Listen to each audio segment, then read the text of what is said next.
Greetings, friends. My name is Jessa McLean, and I'm here to provide you with some blueprints of disruption. This weekly podcast is dedicated to amplifying the work of activists, examining power structures, and sharing the success stories from the grassroots. Through these discussions, we hope to provide folks with the tools and the inspiration they need to start to dismantle capitalism, decolonize our spaces, and bring about the political revolution we know we need. I don't care what Scotiabank says. Our next guests and the coalition they're a part of, No Arms in the Arts, are a huge reason the bank again scaled back their investments in Israeli weapons manufacturers. Another 113 million divested. As much as this is a playbook on just how those folks got it done, it's also a discussion on creating, activating, and structuring coalitions and encouraging folks to go beyond their craft and look for points of leverage not previously used. I mean, who would have thought a bunch of artists could make a big bank cave? These folks did. Good morning. Can you both introduce yourself to our audience? Yeah, I'm Aliyah Pabani, and I'm a member of Canlit Responds and the broader coalition No Arms in the Arts.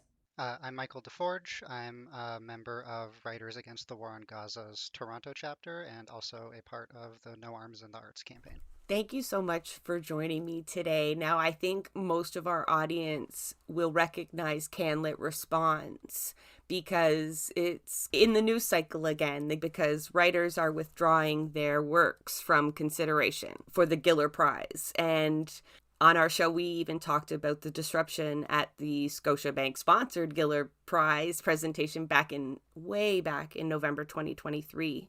Just doing my notes and realizing that date was kind of slowly approaching again was really depressing, by the way. But maybe you folks have a little more intimate experience with the Giller Prize and its involvement with Scotiabank and why that's a problem for folks like Writers Against the War on Gaza. Can you tell us how you first got involved specifically with the Giller Prize? Or not with the Giller Prize, but rather how they drew your attention first, because that's quite early, November 2023. That's a quick mobilization to pull off that particular event and gain speed around it. So I'm interested to see how that took place. I mean, so Canlit Responds, as the title suggests, came about as a response to the Giller disruption. If I would hazard a guess, I would say part of the rationale for people mobilizing around the Giller was that it's a high-profile live TV broadcast, and at that time, we were already seeing the way that media bias was sort of gearing up to become a propaganda machine for this genocide. I don't mean to laugh. It's just, I don't know, the laugh of devastation, let's say. But I think that so what happened was, high profile event, live broadcast. They can't do anything about it. Nobody watches the Giller. CBC, our national broadcaster. This event happens. Even watching the video of that disruption now, it almost seems like scripted or something. It looks like it happened in Succession or some TV show, because it's just like a satire, dark satire of ruling class politics. And I think that part of the fact that it resonated so much with people because of that, I think, because you could just sort of see the quiet protest of people who were sort of pointing to a bank's investment in an arms manufacturer in this way that is who is booing that? And then we see who is booing that because the camera pans over to them. And then the band plays on or whatever. So Canlit Responds, a group of writers, including Taya Lim, got together, and after the disruption happened, the Giller's statement was something like, not only did it disrupt the night, but it sort of disrupted the hard work of or the celebration of Canadian authors something like that, like along those lines. A travesty. Yeah, exactly. But it was just like speaking for Canadian authors. And I think the beauty of that letter was that Canadian authors were like, no, actually, we agree with the protesters. Like it was a number of signatories in the end, I think over 2,000, where you couldn't really say, like, oh, this is just a fringe opinion. Like it was CanLit literally responding to this institution that, like, talks about themselves as though they're like a patron or a benefactor or the reason why this ecosystem exists, and essentially biting the hand that feeds. Sorry, even their 2021 winner signed this letter, right? So it's not just, fringe writers like you're talking about. Like, it's the people that they've awarded prizes to. And I think that's what makes it so interesting for me to talk to you folks about this, is these cultural institutions, although they have corporate sponsors and probably a real colonial operations, they're made up of artists who traditionally are allies of peace movements, right? And not a homogenous group. No group is. But when you look back at all of the anti-war movements and other key moments in history, like, it's artists, it's writers that usually stick to just using their craft in a very specific way, but anti-war. And even the authors that the Giller Prize has awarded to have had those themes, right? The winners, even the winner of the prize of the event that was disrupted, had a theme of rebellion throughout it. So it's strange to think that they would have got away with that letter without pushback from their own members. Yeah, I mean, I think that the Giller Prize is a particular instance. Like in like the broader No Arms in the Arts campaign, we see institutions like Hot Docs that people have like more of a relationship with. And in some way, I think it's important to point out that, like, the Giller Prize has a very small administrative structure. It's very, like, feels like family run in a way. The Rabinoviches, Jack. Do you mean like mob family feel or like community family feel? I don't think I'm the kind of person. I don't think I'm the kind of person who would inaccurately adjudicate on that. I've seen The Sopranos, but I don't know like how much on the like Sopranos to I don't know, like fast food family. But like exclusive. Is exclusive, or is it family like you feel like part of that family? No. Well, no, I mean like literally like Jack Rabinovich was the founder of the prize. It's named after his wife, Doris Giller, and their children, Ilana Rabinovich. I think another Rabinovich sister is on the board. So it's like a very tight team. And then also it differs in the sense that this is something that's not really talked about a whole lot, but Scotiabank's funding of the Giller Prize isn't just about the prize money, isn't just about the gala. It's also about like kind of cross country like book tour and book events, like exclusive book events that Scotiabank executives get to have with authors that are shortlisted. So it really, like, when it's talked about as this sort of like for authors thing, it's also for Scotiabank executives. Like there's a lot of money poured into kind of creating this like exclusive event for them. So unlike Hot Docs, where was started by the Doc Canada, the Documentary Organization of Canada, I think it is, Michael. Mm-hmm. Yeah. Like it doesn't come from like a community sort of stake. Like it wasn't built on authors' efforts at creating an institution in a way. I understand. So they're not beholden to writers as a core group in any way. It's the way Hot Docs would be. Yeah, and I think a notable distinction too between the Gillers and other arts institutions is even though like a prize might try to stake itself as being very like crucial and integral to an arts community, it actually isn't in the way like for better and worse, and oftentimes worse. Like a film festival or a book festival, there is an ecosystem of artists who might rely on it, and yeah, might actually be beholden to it. Whether it's for their promotional cycles for a book or a movie, whether it's like selling a movie or just getting it distributed or getting it on screens, or getting a book, like getting book promo out there. But the Giller Prize, like that, we're talking about like a substantial amount of money, an amount of money that would be life changing to the winner. But it is a small list of, it is a small long list and then a small short list. And then of that, like one winner.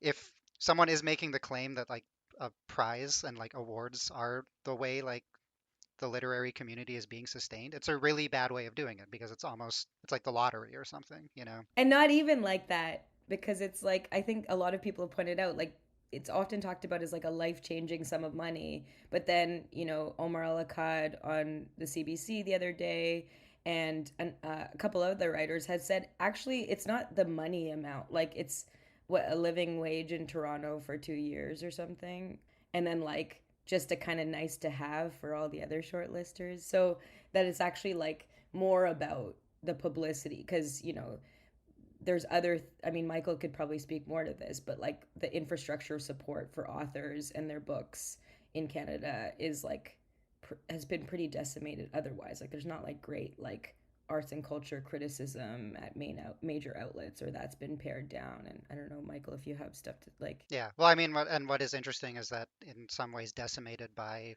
major Giller sponsor Indigo Books, you know, like they, We love to hate Indigo Books over here. yeah, and like when we talk about some of the institutions that are using, or some of the corporations that are using these institutions to like art wash themselves or paint themselves as like benevolent actors, it's not just banks. It's actual, you know, banks are making artists' lives more precarious as well, but it's like also in corporate actors that have done like direct irreparable injury to our own industries. And yeah, Indigo, amongst their many crimes, it includes decimating the independent bookselling ecosystem. So I love how, you're probably facing some sort of flack for attacking this institution, right? Because of the possible ecosystem around it and the support that authors may or may not get, but you also can easily just forget genocide aside, which won't be for long because we're going to pull that back obviously. They could already be considered harmful institutions. So it's so disparaging to have to defend, your position from within, right? When it's not even something that's needed. You're basically telling me we can live without the Giller Prize. Believe me, like the Canlit community should be able to thrive without this Scotiabank Indigo sponsored institution, right? But I love that you did explain it to us. But that aside, it's partnership with Scotiabank and its refusal, right, to relent. So I'm going to bring us back to like the timeline that's kind of on the Canlit response a little bit. So you spoke of the awards. Folks saw Rick Mercer rip the sign. That's the awards we're talking about. You kind of have to bring your mind back, but I know you've all seen the clips that Aaliyah was talking about. And folks were arrested there. So, and not just because cops really wanted to, although they always really want to, we know that. But they were encouraged to do so by the folks running the evening. And so that response that you talk about, Aaliyah, was also to drop the charges. Is that right? Yeah. Are those charges still pending for folks? They sure are. And the Crown has delayed. The last update is that they've delayed them until, addressing them until December. Earlier on, we had heard that from the lawyers that they felt that they were close to sort of negotiating the charges being dropped, and then it's been delayed. And I think we're seeing this across the board with criminalization around Palestine, that like these are politicized charges.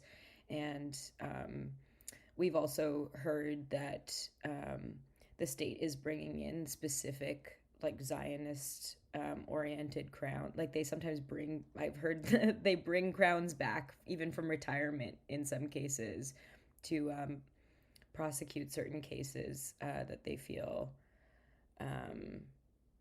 that they'll have a sort of... They probably have a new level of commitment from a Zionist prosecutor, and we know that thanks to the folks at the Breach, that there's actually a committee within the Ontario Attorney General's office. It's like a hate crimes. I can't remember the full name of it. I should. We call it the secret committee because they didn't want us to know about it. And it's former prosecutors, current ones that have most of on record declared their love for Israel, their commitment to the cause, and are now advising police on how to deal with, and prosecutors that are on the case, on how to deal with these charges or how to prolong them, how to up them, regardless of what the outcome which is usually drop charges is, right? It's very vindictive. So no wonder you got so many authors to sign that letter, and you've got Scotiabank to move, not on the charges, right? We're working on the charges still, but their investment in Scotia, I mean, they stood by it for a little bit, but you've weaned them off a little bit. Can you tell us about the successes that you've had with all of this pressure you've created?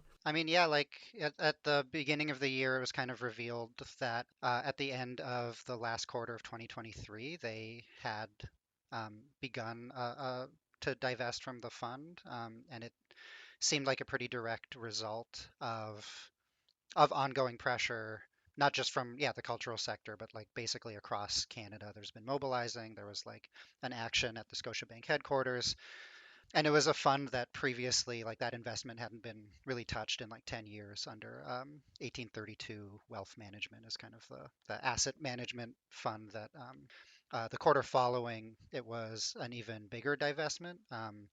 It represented about like $250 million less, so it halved its stake in Elbit. So it still remains the largest foreign shareholder of Elbit, and yeah, obviously we won't we're not interested in settling for like a halfway divestment, but there's a lot of indication that yeah, because of this ongoing pressure and just the torrent of bad publicity that they've been enduring, that they are being forced to actually like move their stake. Yeah, I love that. It's in my notes. It's like all very bad press, right? Like, and all these things that I'm finding, it's just bad, bad, bad for them. Like, and like Aaliyah said, like, how can you be booing against asking folks to divest from weapons manufacturers? Like a bank, I guess we don't expect banks to be good people, but you've taken it upon yourselves to make there be consequences for such investments, at least. But I love how the pressure seems to be building despite their divestments, right? Like they probably think they're trying to like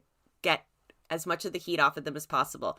Do you think they thought that $250 million less investment would have called you folks off? I think like a lot of places, like I think Scotiabank is probably like a lot of corporations right now and arts institutions where I think by now they thought the bad publicity was something they could ride out. And when we look at a lot of their strategy, it's been in terms of like what Scotiabank has been trying to like use as their party line that they respond with. It's been the same for months of trying to obfuscate exactly like, we have this asset management team and we they always claim like we have no control over like what Scotia Asset Management invests in. I mean, we let the universities say that, but the banks can't get away with fucking saying that. Oh, I don't understand investments. I'm just a bank. It's completely ridiculous. I mean, especially and they tout like they talk about the ethical framework of investment, like they use that as a selling point for their wealth management services. But I think a lot of them just sort of expected that they wouldn't have to respond. That was certainly the case with the Gillers as well, where it wasn't until last week that they actually offered their first like fulsome response to Canlit, and it like even after the Walrus article came out with like more revelations, and then it was authors withdrawing that really actually forced them to say something, after press couldn't get a real comment from them. And yeah, it's been the same with Scotiabank. Like they've had a party line, but I don't think they have felt forced to respond. And yeah, we're clearly trying to change that. Though I will say, the Gillers not responding, that Ilana Rabinovich did tweet a denial at the Walrus about the Walrus article, saying that she never worked with like they never worked with police, and it wasn't true that they had censored their author, but never offered any alternative, like, story for like why they released a public statement saying they were working with police before the authors responded, like because I think the thing that the Giller and Scotiabank have in common is they're both quite bad at comms. Like they don't like because the thing is early on after the Scotiabank headquarters disruption and the Giller Prize disruption, which they named specifically as two things that really affected their brand and their operations, I guess. They tried to put out a sort of like legal threat letter to the group, Some of Us, formerly Echo, who had initially in spring 2023 leaked the information, the specifics about Scotiabank's investment to The Intercept. they had basically asked them like to take down their petition because it was spreading the falsity that they were the ones invested in this portfolio. And like some of us, to their credit, were like, we're gonna leak that legal threat to the press. And then we'll put a little disclaimer on our petition that you told us this or whatever, but they've kept it up. But all to say that they tried to basically claim initially that these protests were threatening the safety of their customers and staff. Oh, Lord. And we were sort of thinking, like, are they building up to an injunction or something like that? But then it went nowhere. So they just, like, basically stopped commenting. I don't think they have a lot of experience doing this kind of, like, crisis comms, not like an RBC or one of those, like, you know, people who've been around the block a few times. People, corporations, banks. Also, the Giller, like, yeah, there's just been a lot of, like, very clumsy comms.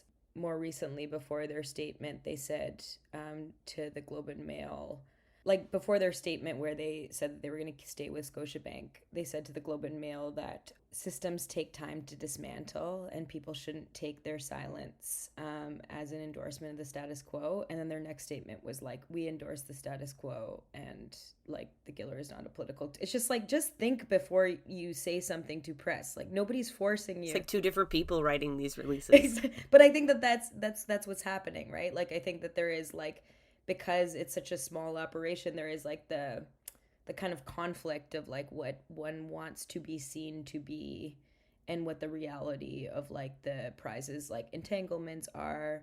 Back in November, I think, when it was just disrupted and everyone's in their tux, right? And it was like, it's very gala-esque, right? It's looks like the Oscars almost, right? That's the feel they seem to be going for. And like I said, that's really early on, although it became apparent to people really quickly the work that needed to be done. Not everybody, right? So some people looked at that in that moment, was like, oh, you can't disrupt the arts, and, you know, this is their night. And I think a lot of those people, even now looking back, maybe not the Gillers or the people running that shit there, but I think a lot of folks who maybe booed in that moment, I hope they can look back and reflect how wrong they were, like how nothing is off limits at this point. I think that people gave CanLit authors a really hard time around that, but the reality of the Giller audience is that it's a lot of like executives and rich people from various like organizations. It's like a select amount. Never mind then. We know where they're sitting. People, and we found out at the end, or much later, that a lot of a few authors actually did walk out after the disruption. Perhaps not enough. Some people did stay in the room, but I think, yeah, they caught a lot of. I feel like CanLit caught a lot of flack because people don't know who attends the Gillers. But I think a lot of the people booing are not people who are reflecting. I think a lot of people who are booing are like staunch supporters of Israel, or like actually like ascribe to the Zionist ideology, and that's why they were booing. Well, thanks for that, Aaliyah. Fine. No, but I think like what's interesting to me also from like a media perspective is like initially, like I was sort of like monitoring media around it, and it was actually kind of incredible how like the like coverage across the board not only repeated the very clear articulation of the target. So it was like very much like every news outlet was like, this is why they did it. Like usually the media's like, we don't know, like we don't know why they did it. Like even if they're like saying it as a chant in an entire march for hours, they're like, what do they want? But in this case, they repeated it, which was great. Yeah, they were like quite supportive of it. Like the Globe, you know, like even, you know, some of our more like the usual suspects, the Sun, you know, Joe Warmington wrote like a little book report about it, which I thought was actually kind of entertaining. Book report. That's nice what it read like. It was great. But I think that what's interesting to me is that now we're seeing, you know, the impact of like where we're at and the kind of state trying to repress the movement even more. I think there was a sense that they were sort of going to wait it out before, that like they're actually coming down quite a bit heavier, that like even this the disruption of the gala hasn't changed. The details around it haven't changed. Now those people are being referred to as anti-Israel protesters. We're hearing that, the hate crimes unit, probably some of that infrastructure you explored in your previous episode with the breach, those bodies are sort of like more involved in process. So it's like I think it's a good way to sort of look at how things have changed. Yeah, the messaging being so clear back then is because I think like also, yeah, the media didn't have quite permission to level those labels at protesters quite yet. There was room created for that slowly over time, right? It would have been pro-Palestinian, then anti-Israel, and then some of them are just like pro-terrorism. They've just full mask off. And the labels certainly have changed, but, we can't deny that the mass mobilization, that's really not impacting people, right? Like the narrative twisting doesn't seem to be playing into the growth of the movement, thankfully. I wanted to explore something. Michael, I'll let you answer this one first just because we started talking about it before I hit record. But the unique kind of organizing that happens around cultural institutions, specifically encouraging artists to kind of go beyond their craft. Like I mentioned earlier, songs will be written or pieces done, or, novels, books are great for telling stories or quite literally relaying exactly what's happened, right? But you are asking people to kind of go beyond that craft. Yeah, like it's been a big part of the work I've been doing, even like prior to Writers Against the War on Gaza, is thinking about culture sector organizing, because I think we often are only asked to engage with organizing or like broadly whatever social justice through our artwork, and I think that's very useful. Like movements need artwork. I'm very invested in making agitprop. A big part of what WAWOG does includes like public and political education. We find that like very important. But it's almost sort of like an expectation that writers only engage with this work by like through creativity. But there are other ways to organize where like culture workers don't just have to enter this world as an artist, as a writer, as a musician. You can also enter it like as a worker or like figuring out other things you can leverage. So we're very interested in both leveraging our art, but also leveraging our labor. And that sometimes has meant info pickets. In the case of the Gillers, that's meant actually either withdrawing their work from prize consideration or withdrawing from sort of the publicity and promo stuff that is attached to the Gillers. And yeah, I think it's made it the process, especially over the past 9 months, has seen a lot of artists who weren't really sure, like, there's that refrain of like, well, what can I do aside from writing a poem, or what can I do aside from like making a poster, and realizing there actually is quite a lot someone can do, and a lot of ways that we're seeing artists, musicians, writers, whoever, like actually putting their skin in the game. I love this because, like I said, unions are obvious, but not so obvious, right? You do have to go in and tell workers, hey, you're not just a steel worker. You're not just a nurse or whatever that whatever your pay gig is, that you have a role as a union member that's above and beyond that skill set you're paid for. But I think sometimes we don't think of less obvious communities to rally around. But we've talked about it on the show. We say if you would be surprised, church groups, optimist clubs, environmentalist groups, if there's no end to the forms of coalitions that you can make if you think outside the box, or if you think beyond that niche that it might exist in, because you're not just leveraging their labor, but you're leveraging the community that was already there, like the networking and the feeling of family and onus to one another that exists before October 7th, before the need to, get all hands on deck and do something drastic, right? So there's lots of people out there listening, and you're part of some community like this that has pressure points attached to it that like Scotiabank. Like, no one would have thought, oh, a bunch of artists getting together could pressure Scotiabank into divesting hundreds of millions of dollars. It doesn't seem related at all. But you found a way to make these connections, and like, you just got to find ways to have everybody make these connections to mobilize the communities they're already a part of. Because creating new ones is very difficult. It's something we still have to do, but yeah, I can guarantee folks are not thinking of some circle that they're in that they could leverage to some degree.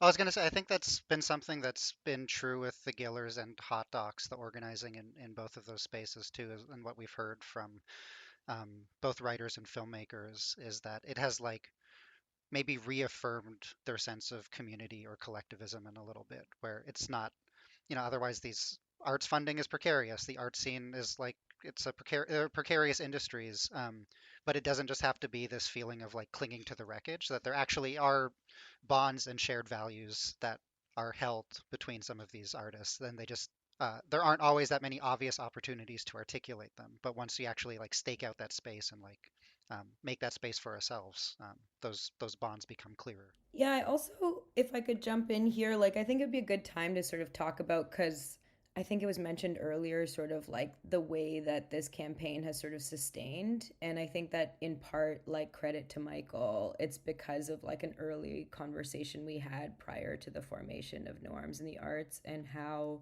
like we talked a lot about sort of like what the cultural sector offers to a target like Scotiabank that actually makes it a very like ripe space for intervention around Palestine, and like a boycott campaign potentially.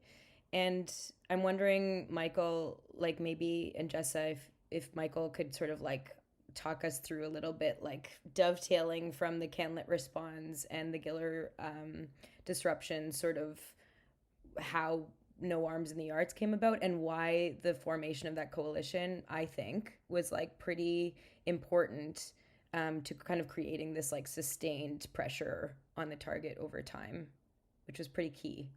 Yeah, like a lot of it was we were having conversations both about the state of culture sector organizing already, which there was momentum, but it could feel sort of scattered in the way sometimes organizing can feel scattered, where especially when you're looking at like funding in the arts, it's like it's the same with funding in academia or anywhere else where it's all bad, right? And it's sometimes useful to have that all mapped out, but it can be almost demobilizing to just be like, here's a list of like 80 galleries that are bad. Here's a list of like 20 we don't know about. Here's a list of 20 that are fine. Like you, individual artist, like go off and make your choices. And it can start to even just feel like we're just like cultural boycott becomes something unstrategic, where it's just about like individual opting in or opting out or individual consumption choices. Which is likely overwhelming for individuals who have to make these tough choices. Absolutely.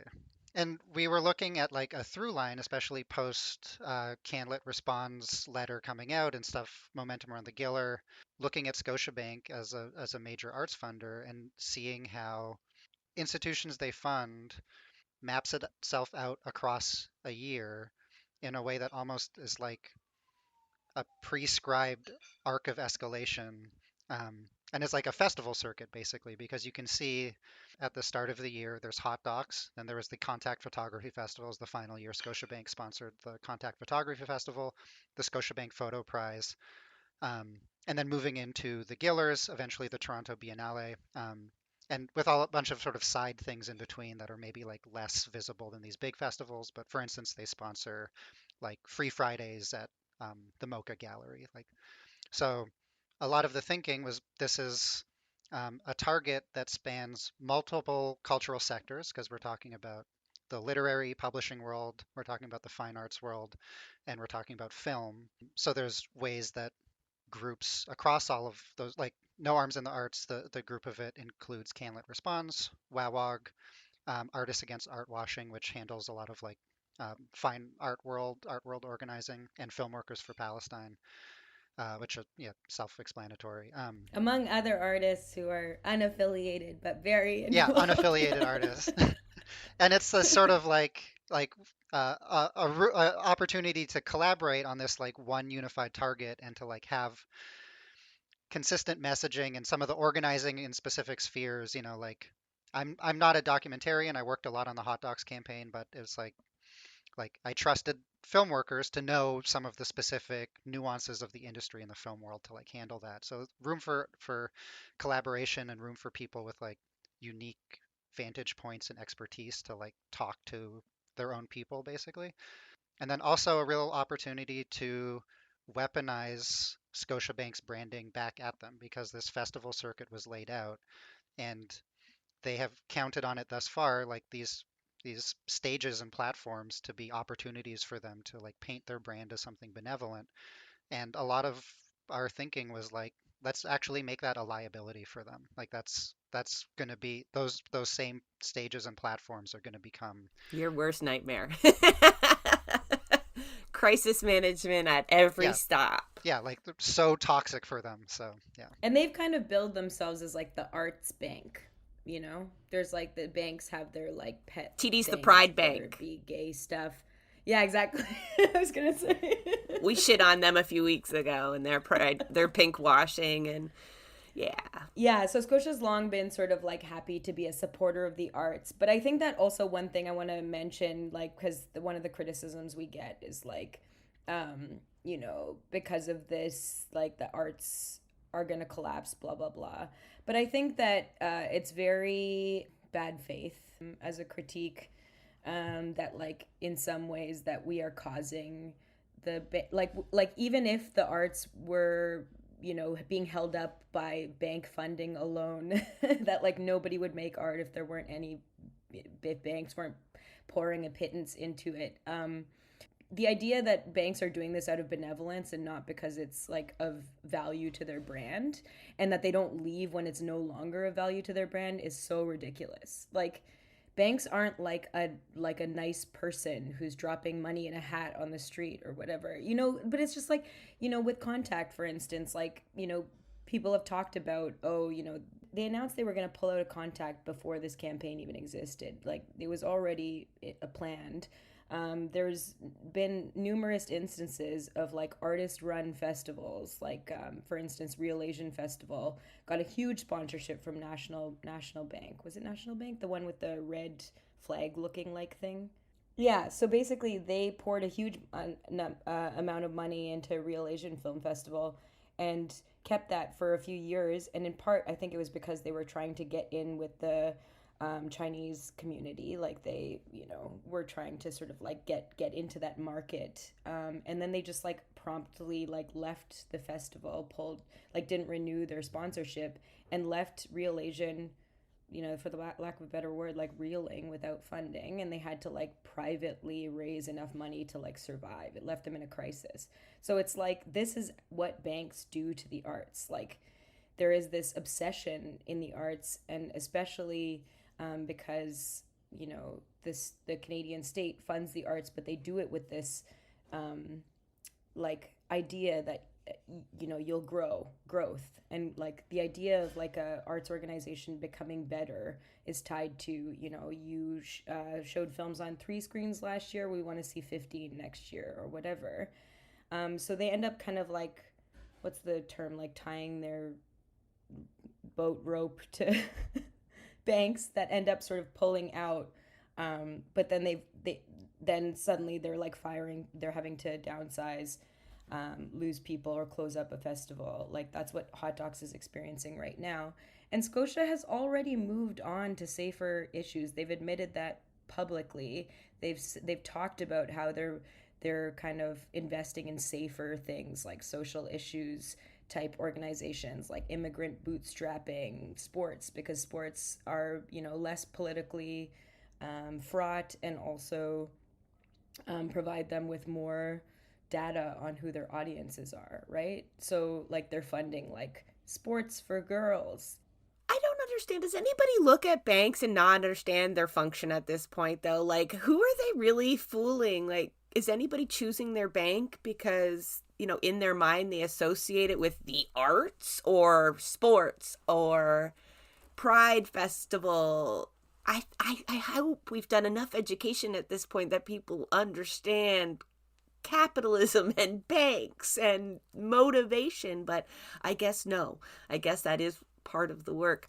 That's amazing. I wonder, we could probably quantify it somehow, how many millions they spend on PR to be a bank when much of their funds can't possibly rely on like daily banking, like people having their favorite bank. Their investors are their investors, and they don't give a shit what festivals they're sponsoring. They just want pay, right? They just want money back. So my guess is Elbit Systems is probably not going to be making money long term anyway, because, right, we're going to shut that shit down. So any good bank better be pulling their money out anyway, whether you think it's going to get you PR or whether you're just going to lose the plot on it, because that's the idea. But you talked about, going back to what you were just talking about, and that the kind of maybe filling a vacuum as well. Like, so let's say these festivals don't exist in their current form. You guys held a festival. No Arms in the Arts was, I know it was pay what you can. So a lot of it, some of it was about raising funds and raising awareness. But is part of it also being demonstrating an alternative? The way, abolitionist pride went on as a form of, we're not going to take your celebration away. Like, that's an important time of year for folks to celebrate pride, but you don't need to do it that way, right? Here's an alternate way to do the same thing in a more meaningful manner. Yeah, a lot of the festival was planned in a way, and it was sort of a tough line to walk because we were afraid a little bit of like, we don't want to just make this hot docs plus, like we don't want it to be like everyone here now just has this like second set of festivities they can go to that happens to have a focus on Palestine. But oh yeah, and just I guess I should say, No Arms in the Arts Festival was, yeah, it was a 11-day festival that was designed as counter programming to Hot Docs in opposition to the Scotiabank sponsorship, and then also Hot Docs' own management not adopting anti-Palestinian racism standards, like being really obfuscating with their staff and other filmmakers, not programming Palestinian films in the festival, like a really shockingly low number. So we wanted to figure out like what the right balance was because we were getting a lot of filmmakers in the festival to use that stage, sort of what we like, using weaponizing that stage back and like taking the stage to say like we object to Scotiabank as a sponsor, we object to their stake in Elbit Systems, including a lot of filmmakers with like very positive relationships with Hot Docs, like decades-long relationships that predate the Scotiabank sponsorship, like making an earnest plea to Hot Docs saying like, this needs to change. This is like, and some of them were also participating in the counter programming, and our counter programming involved playing Palestinian films about Palestine. It included organizing conversations, both about culture sector organizing, but organizing just in general. Like land defenders from Wet'suwet'en who happened to be in town because of the film Yinta came and like just spoke very frankly into like a packed bar of people who just wanted to like talk about tactics. I can't believe I missed that. And yeah, we had like a guerrilla screening at the student encampment, and we had some direct actions that were actually like brought to the hot dog space, and also the Scotiabank Theater, like by kind of Richmond, with the idea that yeah, we want it to be a thing that like hot dogs audiences and hot dogs filmmakers could implicate themselves in, but also remain oppositional. Like the idea wasn't just to be like, you're consuming good culture now, like that's it. We wanted it to actually be like confrontational and oppositional in a way where people were like both audiences, filmmakers, film workers were, yeah, sort of what I said, like putting skin in the game and being forced to like confront some of the contradictions in this sector. Because that would have been difficult for some directors who had their films in hot docs and were likely horrified by the behavior of hot docs, even more horrified by the genocide taking place, but we're kind of put between a rock and a hard place because their films are also their activism, right? And getting eyes on a particular documentary is meaning telling the story of someone who shared it with you, that trusted you to get that out to as many people as possible for a purpose, right? Not for stardom or anything like that. And so yeah, finding a way for them to participate without demonizing, right? Because then there's writers who are completely silent and have no skin in the game yet. And like I've seen on the website there that calling those artists out is part of the work. But then there's folks that are kind of in between, right? And you want to bring them into the fold. But yeah, because Yinta was airing at Hot Docs, right? Yeah. So like no one's going to say, hey folks, like you're not going to get that stage. It's not appropriate for you to have that stage right now. Here's why, here's the sponsorship, all the good reasons, right? Because that's not fair either. So yeah, I understand what you mean.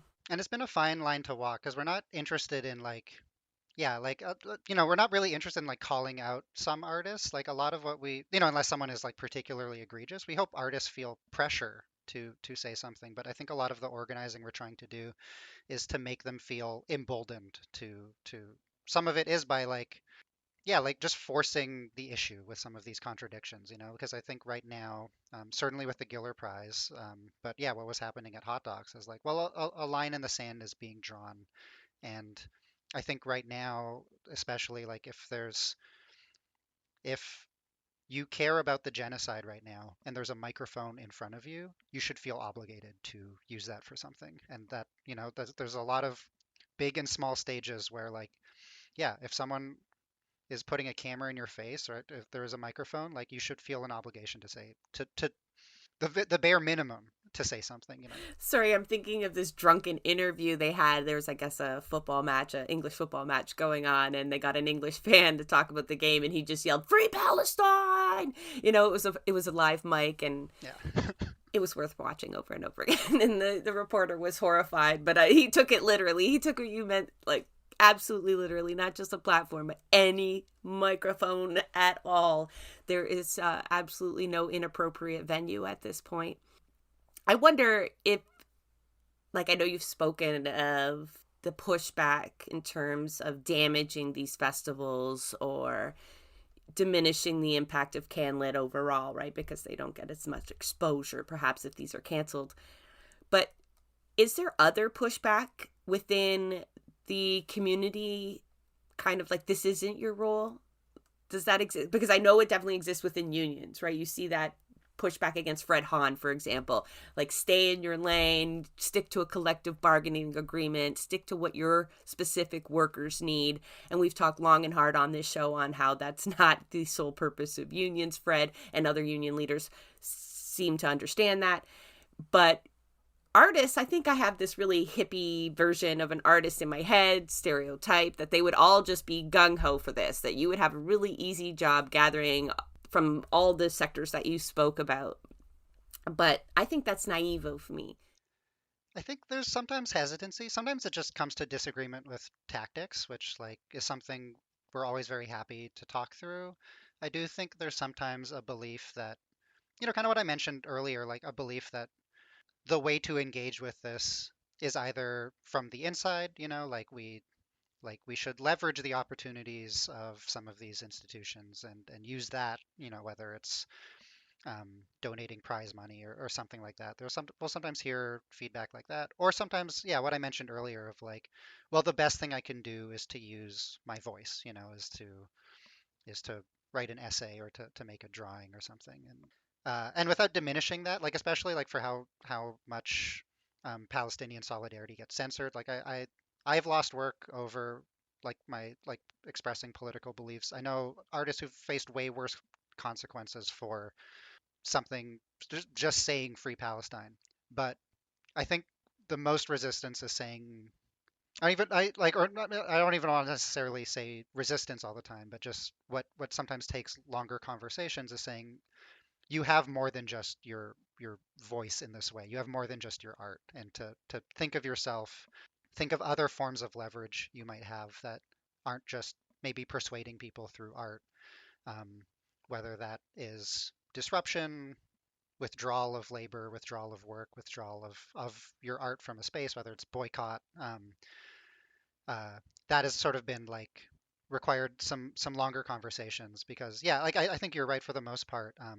Even I know a lot of like I'm aware of a lot of like secret reactionaries in the art world, but they almost know like yeah like we're supposed to be seen as sort of like socially progressive. Uh, You got an image to uphold, yeah, people. but and like that has been a thing that has also proven to be a liability with some of the institutions we're trying to move or change, because a lot of these institutions also make a name for themselves for like being seen as like socially progressive in some way. Certainly, Hot Docs does, and Hot Docs rightfully has a reputation for like elevating specific filmmakers and specific works through its history, specific voices. But it's kind of like, look, if you're going to claim that commitment and use it as a marketing tool, it means that we're going to get mad at you when you don't follow through on that. And the same with the Giller Prize. It claims it's like not a political tool, but will also try to like claim we're uplifting marginalized voices. We have a commitment to speech, and it's like, well, here's a very specific type of speech that you are being asked to um, make some space for. Thinking about like the early days of the campaign and how specifically around Palestine and around like Israel and the battle that's being fought in Canada, especially with groups like CJA and co playing like a major role in narrative building around the project of Israel. Not only did the cultural sector seem like an excellent like group or sector to mobilize around this because of like its direct ties to some of these institutions that are upholding the Zionist project, but also because if the arts sector isn't the place where you can like stop a shipment of like parts for weapons going to Israel, it's a place that like through the cultural capital of artists you could really disrupt the narrative. And I think that we're seeing sort of the power that has, that like if one fiction author says no to an institution that is seen as like a major supporter of that artist's career and the Canadian literature world, and if that that is like the first time that fiction author has ever really like made a public political stand in that way, it can be incredibly impactful. So I think that we're kind of seeing I think we both want artists to think about themselves as workers and also to think about the ways in which cultural workers can intervene that might not be like the conventional ways we think about in organizing. Absolutely, because even on the show, I don't think I've ever considered it. Journalists, yes, right? For me, it's obvious how they play a role in forming the narrative. And it's not unknown to me, but it's just nothing we'd ever discussed. But it's so deeply impactful, the arts in various forms, on how they set the narrative, like in the now, how they record history for us for later. But like the Macklemore song, for example, like having that play over and over again to folks who could, pick up the lyrics, and maybe it's like first time real exposure, because a lot of folks have just tuned out the news, right? It's just too much. You're not going to get through to them that way.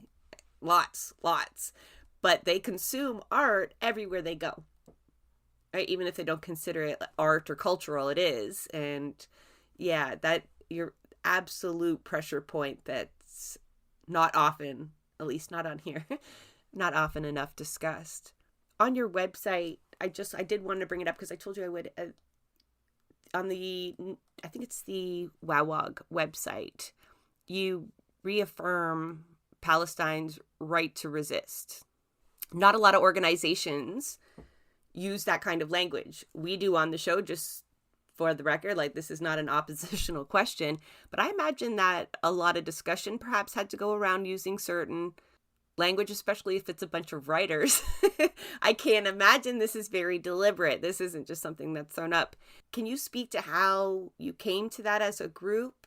Why that was important, perhaps? I can a little. I wasn't there for the formation of the group and the initial letter where that was written, but I was an early signatory, and part of why I was enthusiastic about signing it and then learning more about the group was that it was not interested in either mincing words or both sidesing in the way it expressed solidarity for Palestine. It didn't try to, yeah, like both sides anything, or hedge its bets at a time when I think a lot of statements, well-meaning statements, from groups and individuals like I respect a lot, did try to do that, like hedge their bets in a way, or present their political viewpoints in a way that they felt would be more palatable or make them be taken serious, like more seriously in the long run. And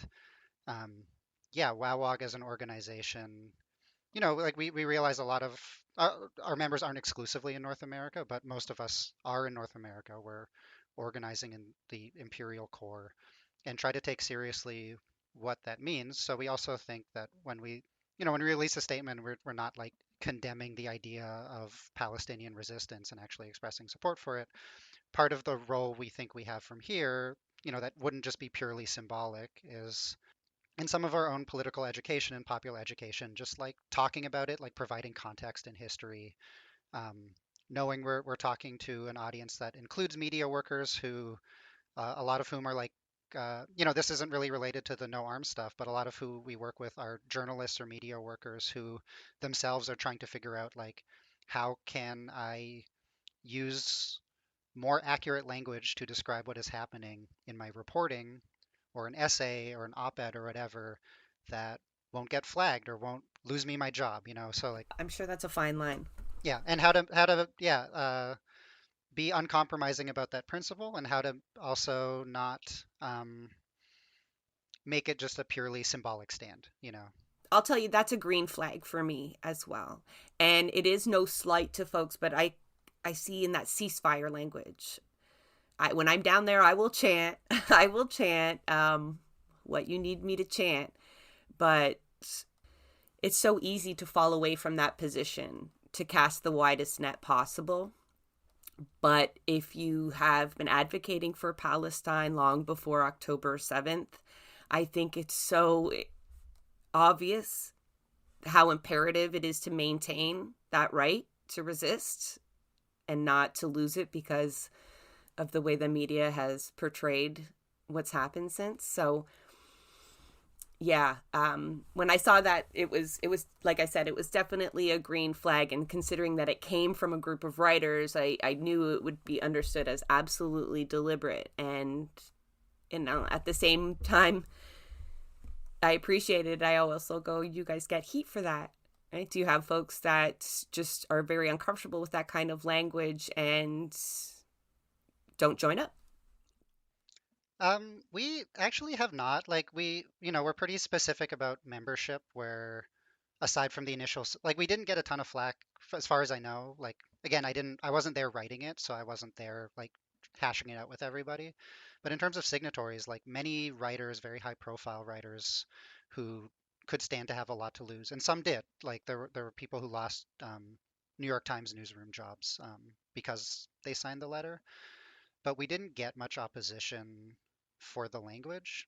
Um, when the group initially formed in this very messy way a lot of groups form, like not being totally clear what the long-term vision was. And since then, there has been more work put into what it means to sustain this work once attention goes away, once this moment changes, whatever the political situation on the ground, however which way it might change in the coming months.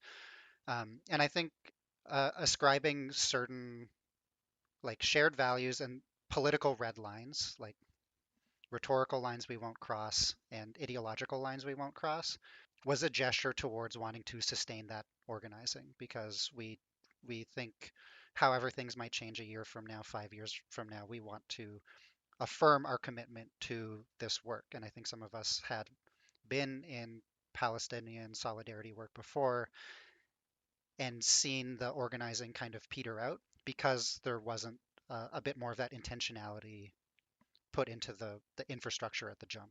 Sometimes that could be the difficult part, though, of building coalitions, right? Is finding a shared principle or principles. But the more common ground that you can build, the longer that you can work together. Because isn't that one of the biggest critiques of the left that like to be thrown at us, that we're incapable of finding kind of single issue items to mobilize around? And fuck's sake, it took a genocide. But I think people are being forced to find better ways to form larger coalitions that have more ambitious goals and have both an urgency built into it that's just coming because of the circumstance that we're in, but to hear that you're being proactive in sustainability as well, because everyone listening, I imagine, has experienced like activist burnout or have been part of a group like you're talking about that came together amidst anger and fire, almost always, right? It's never usually a good event that brings us together. You harness it and you get them all together, get all their names, numbers, get a few events under your belt, and, you know, the urgency can't sustain itself. Well, in this case, it is. But yeah, very promising to see coalitions like this being built and to have tangible success. Like, I know you're sharing it with the other activists who are just like going against the banks and its investments, regardless of what festivals it sponsors, right? Using other avenues and direct action. But together, you made a bad name for Scotiabank for sure. And kudos. Like, I really do appreciate the work that you folks are doing, although it comes with a price. That is unfortunate, but it does mean you're doing the good work, right? If there wasn't consequences, then you weren't doing enough. Right? There's just not enough being done. So, but I'm sorry that that's the experience there. But I'm definitely, like, you guys throw another festival, I have to be there because that sounded so much fun. Because that's something that is missing from Hot Docs as well, right? Like the films were always great. I like going to Hot Docs, but there's very little like meaningful discussion. And if it was very specific to the issue. And we love to talk organizing around here. So you have to be sure to invite us, Michael. Yeah, no, I don't want to blow up any Canlit Responds plans, but I know there was already sort of like a Canlit Responds book club, and I think there will be things in a similar vein, without spoiling too much. I'm going to link folks to all of your organizations, a bunch of the articles that we've referenced here, and they will for sure be able to plug in and find out whatever it is you've got up your sleeve next. I appreciate both Michael and Aaliyah, your time here. But like I tell a lot of my activist guests, I more appreciate the work that you're doing on the ground. Everyone has a role to play in this. And I very much appreciate that you not only take the time to do that, but you took the time to kind of share how you're doing that so we can get other people out there doing the same thing or similar. So thank you very much. Thanks for having us. Yeah, thanks for having us. And thanks for your podcast, where we could talk about stuff like this. Anytime. That is a wrap on another episode of Blueprints of Disruption. Thank you for joining us. Also, a very big thank you to the producer of our show, Santiago Halu Quintero. Blueprints of Disruption is an independent production operated cooperatively. You can follow us on Twitter at BP of Disruption. If you'd like to help us continue disrupting the status quo, please share our content, and if you have the means, consider becoming a patron. Not only does our support come from the progressive community, so does our content. So reach out to us and let us know what or who we should be amplifying. So until next time, keep disrupting.